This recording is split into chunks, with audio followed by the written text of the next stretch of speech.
I cannot stress about how much you definitely need to do this before installing any macOS beta. So last year, I've recently gotten back into school, and then my Mac had a very critical issue where it could not connect to Wi-Fi at all. I did not have an Ethernet adapter at the time. I didn't even know Ethernet would even work. Luckily, it has been resolved in a future beta, but thank God I did what I'm going to show you what to do in this video. You only need 20 gigabytes of space on your MacBook, and then you're good to go. You really should not install betas on your main device, but sometimes we still install betas on my main device. But especially if you're doing this with a major software release like macOS 14, you definitely need to do what I'm about to show you in this video. So let's go.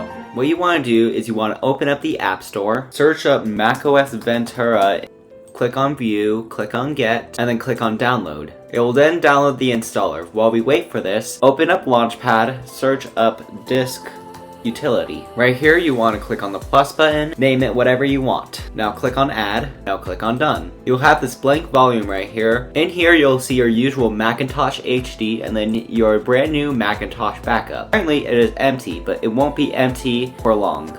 Okay, the next thing you gotta do is click on Continue, Agree, Agree.